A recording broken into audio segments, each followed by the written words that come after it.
Aujourd'hui, nous sommes à 2 pas des Avanchets. On traverse la route de Mérin et on arrive vers un immeuble qui vient d'être rénové. Immeuble que, très paradoxalement, depuis des années, nous côtoyons en tant que télévision communale. Et pourtant, nous n'avons pas vraiment aventuré nos caméras devant les entrées, ce qui, nous allons le constater aujourd'hui, était une erreur, puisqu'il y a une tradition qui fait que ces entrées de bâtiments sont maintenant décorées depuis bon nombre d'années. Alors, j'ai 2 dames à mes côtés. Je vais peut-être vous laisser vous présenter par vos prénoms respectifs, ce sera plus simple. Juliette. Viviane. Alors, mesdames, vous nous avez conviés à venir découvrir d'un peu plus près ce que nous avons à portée de main, en fait.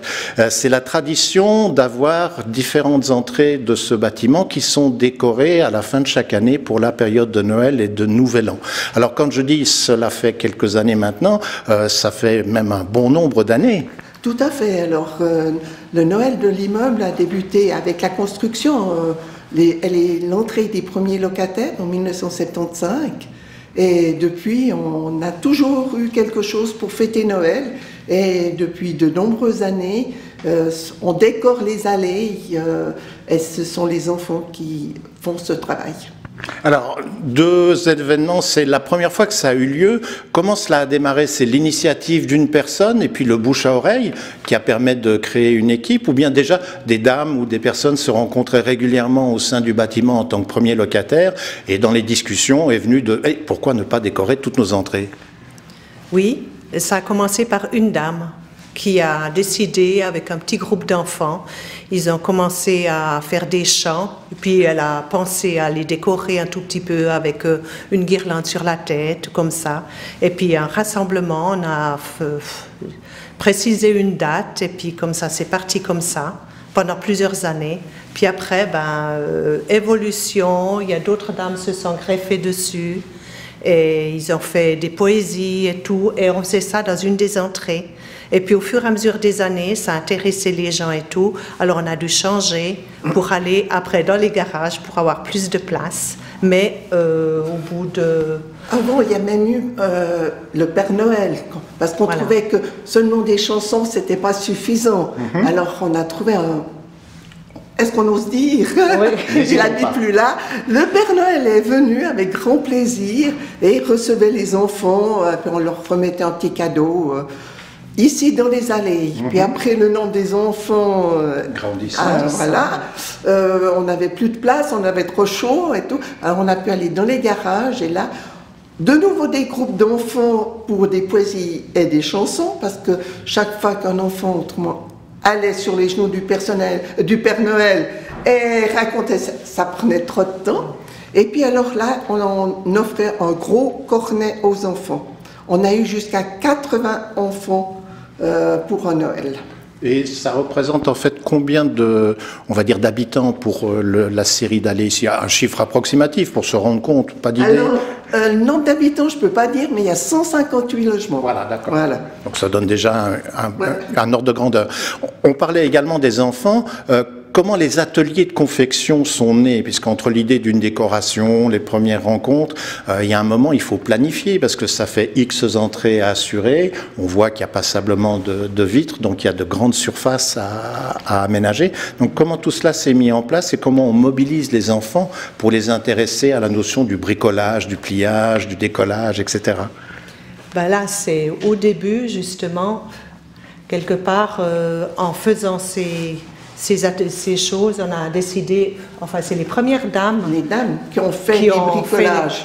Qui ont commencé à décorer. C'est dommage, ça soit seulement les adultes. Et là, la coopérative d'habitation des cheminots nous a mis à disposition un local pour pouvoir faire, et puis on a dit, on va mettre les enfants. Alors, à contribution, on a fait un bulletin d'inscription. Et puis les enfants s'inscrivaient pour les mercredis du mois de novembre pour venir confectionner ça. Et ils viennent avec plaisir. Déjà au mois d'août, ils nous disent il y a bientôt les ateliers. Ça demande à peu près combien de semaines de travail pour arriver, je dirais, à la mise en place des décorations pour les entrées? Disons que nous-mêmes, on se concerte tout au long de l'année un tout petit peu, si on a des idées. Après, on se retrouve entre nos petits groupes d'organisatrices qu'on a varié entre 3 et 5, on était même 6 un temps, maintenant les nouveaux plus que 4, pour décider ce qu'on allait faire au mois de septembre, août-septembre. Puis après, on se donne un rendez-vous pour définir ce qu'on veut vraiment faire, qui organise quoi pour la préparation, pour les enfants, pour que ça soit plus facile, pour acheter le matériel et tout ça. Et début novembre, on commence avec les enfants. Tous les mercredis, c'est des dates fixes, jusqu'au début décembre où nous décidons d'un jour pour faire la mise en place. Et est-ce qu'il vient chaque année une thématique différente ou bien on reste sur l'ordre de Noël, la tradition et, ma foi, qu'est-ce qui va venir à l'esprit de chacun? Alors c'est toujours Noël la base et on essaye de modifier, bien sûr il y a des étoiles, les cloches, le sapin de Noël, le Père Noël qu'on utilise mais de façon différente. Alors cette année, nous sommes partis sur des objets en bois et puis du carton, parce qu'on utilise beaucoup de matériel de récupération. On essaie de limiter les frais.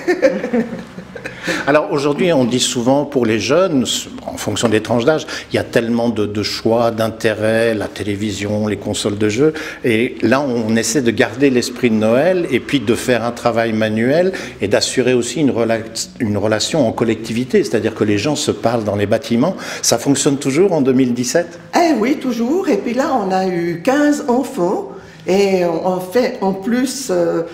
C'était vendredi dernier, le verre de l'amitié, le vin chaud est offert par la coopérative et les locataires sont invités à garnir le buffet. Et puis je peux dire qu'il est bien garni et c'est super bon, super beau pour les yeux aussi. Et on est en bon nombre de locataires. Pas rien que les parents et familles des enfants qui ont décoré. Il y a les habitants eux-mêmes, même des plus âgés, forcément, depuis les nombres d'années, qui ont plaisir à venir pour justement se rencontrer autrement que dans l'ascenseur ou dans la chambre à lessive. Alors, en forme de conclusion, et on ne l'a pas fait exprès, mais en cette fin d'année 2017, on assiste à la fin des travaux de rénovation de la façade des immeubles du chemin de l'Étang. Est-ce que pour 2018, ce pourrait être, je dirais, un petit coup de pouce supplémentaire pour se mobiliser et se dire, oui, ça vaut vraiment la peine de continuer à décorer toutes les entrées de nos immeubles? Alors certainement, parce que moi j'ai déjà des idées pour l'année prochaine, je crois. D'un Noël à l'autre, je vois des choses à l'extérieur, tiens, mais ça pourrait jouer pour nous. Donc pour moi, je crois que pour Viviane, c'est la même chose et les deux autres camarades, on est partants pour faire, et puis les enfants, ils seront motivés, ça c'est certain. Et puis justement, on essaie chaque fois de faire d'autres décorations, d'autres motifs, et puis on amène chacun nos idées, mais des fois on fait une concertation entre plusieurs pour trouver une idée. Une se dit on pourrait faire ci, et puis nous dit mais on pourrait améliorer comme ça, et puis c'est comme ça que nous viennent nos décorations d'ensemble. Alors, en aparté, avant de terminer l'interview, juste poser la question, ça c'est une partie des activités, les décorations de Noël, mais est-ce qu'il existe également d'autres activités au sein des locataires des bâtiments où on peut retrouver des groupes de dames qui sont en partie investis pour les décorations ou éventuellement sur d'autres types d'activités? Alors c'est pour la fête des voisins. Ça, on se retrouve aussi pour faire quelque chose. On ne fait pas autrement de bricolage avec les enfants. C'est le groupe de dames qui prépare les décorations pour la fête des voisins. Et là, on est aussi entre 80 et 100 personnes pour fêter, pour tout l'immeuble. Et on profite que la commune nous bénéficie de ces bancs et la mise à disposition du matériel. Et puis autour de ça, on fait toujours une décoration forcément. Pas eu trop de désagréments avec le mauvais temps de ces dernières années. C'est-à-dire la fête des voisins, on a le moral, mais on se dit, Monsieur Météo pourrait faire un effort. On a une fois dû annuler ou reporter. On a reporté. Arrangé et tout ça. Pour ça. Et puis peut-être que l'année prochaine, on marquera la fête des voisins et la fin des travaux. Ça, on a aussi fait une fête pour marquer que les travaux à l'intérieur du bâtiment ont été finis. Oui. Et puis, pour la fête des voisins, s'il y a mauvais temps, on a la chance d'avoir des entrées couvertes donc vous avez et des places couvertes de en face. Ouais. Alors, le responsable de l'immeuble demande quelques places libres. Puis comme ça, on peut aménager des tables et des bancs. On a même, ces dernières années, fait venir une grande tente qu'on met entre deux. Comme ça, on a un couvert complet si jamais il fait mauvais temps. Ça, c'était pour la fête de l'immeuble, les 40 ans, où on avait vraiment une grande fête avec la tente qui couvrait une dizaine de places de parc. Et on a fait vraiment toute la journée la fête avec un rallye pour les enfants, des jeux pour les adultes. Heureusement qu'on a dit stop un moment, autrement à minuit ils y seraient encore. Oui. Puis autant les adultes que les voisins, que les enfants se sont pris au jeu avec plaisir. Alors vous l'avez compris, au chemin de l'étang, eh bien, il y a des activités, les choses bougent. Et si vous avez la curiosité de prendre la passerelle pour aller de la Cité des Avanchets au chemin de l'étang, vous allez découvrir ces décorations. Si vous n'en avez pas l'occasion, eh bien, regardez Canal 29. Avec les images, nous aurons une trace pour la postérité.